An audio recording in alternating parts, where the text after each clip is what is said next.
Alwal Machabollaram railway employees colony president ఏకగ్రీవంగా పీసరి విఘ్నేశ్వరరెడ్డి ఎన్నికయ్యారు. ఈ సందర్భంగా ఆయన మాట్లాడుతూ నాపై నమ్మకం ఉంచి నన్ను ప్రెసిడెంట్గా ఎన్నుకున్నందుకు ధన్యవాదాలు తెలిపారు.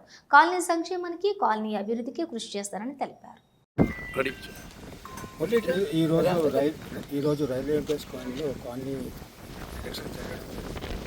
ఈ రైల్వే ఎంప్లాయీస్ కాలనీ అనేది అల్వాల్ సర్కిల్ మొత్తం చాలా పెద్ద కాలనీ, 94 ఎకర్స్లో చేయబడినటువంటి లేఅవుట్. ఇది అతిపెద్ద కాలనీ రైల్వే అల్వాల్ సర్కిల్లో.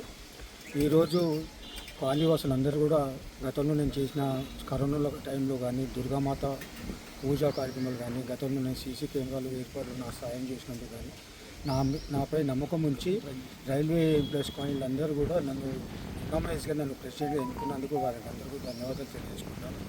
రాబోయే రోజుల్లో కూడా గతంలో ఫేజ్ 1లో డ్రైనేజ్ ప్రాబ్లం మేజర్గా ఉండే, హనుమంతన్న ఆదేశాల మేరకు ఆ ప్రాబ్లం కూడా నేను సాల్వ్ చేసుకున్నాను.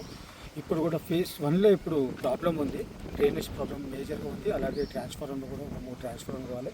ఈ యొక్క సమస్యలన్నీ కూడా నేను మన మాజీ ఎమ్మెల్యే మేనేపల్లి హనుమంతరావు గారి దృష్టికి తీసుకెళ్ళి ఈ యొక్క సమస్యల పరిష్కారం కూడా చేస్తానని కాలనీవాసులకు కూడా హామీ ఇస్తున్నాను.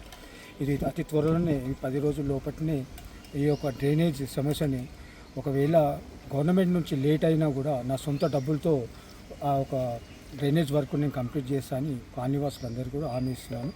ఈరోజు నన్ను ఎన్నుకున్నందుకు రైల్వే కాలనీ ఎంప్లాయీస్కి, నా సోదరులు, నా మిత్రులందరూ కూడా నేను మరోసారి ధన్యవాదాలు తెలియజేసుకుంటున్నాను. నేను ఈ కాలనీకి వచ్చి 14 ఇయర్స్ అవుతుంది. సో ఈ కాలనీ నచ్చినప్పటి నుంచి విఘ్నేశ్వర రెడ్డి గారి కాలనీలో ఉన్నారు, నాకంటే ముందే వచ్చారు అతను. సో నేను గత కొన్ని సంవత్సరాలు అన్నగారు సమాజ సేవలో చాలా ఉన్నారు.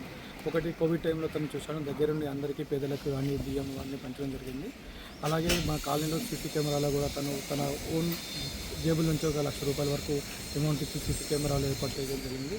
అలాగే తన దగ్గరుండి ఫేజ్ 2లో మాకు చాలా డ్రైనేజ్ సమస్య ఉండే, ఇప్పుడు ఆ అన్నగారు ఆ డ్రైనేజ్ సమస్య కూడా సాల్వ్ చేశారు. అలాగే దుర్గామాత, మా కాలనీలో ఈ బొల్లారం ఏరియాలో దుర్గామాత అంటే మా రైల్వే ఎంప్లాయీస్ కాలనీ దుర్గామాత గుర్తొస్తుంది. అన్నగారు ఆధ్వర్యంలో అవి ప్రతి సంవత్సరం పూజలు జరుగుతాయి. అలాగే 11 రోజులు అన్నదానం కూడా చేస్తారు అన్నగారు. సో ఈ అన్ని సేవా కార్యక్రమం దృష్టిలో ఉంచుకొని అన్నగారిని మేము యునానిమస్గా గెలిపించుకోవడం జరిగింది ఈరోజు రైల్వే ఎంప్లాయీస్ కాలనీ ప్రెసిడెంట్గా. Thank you.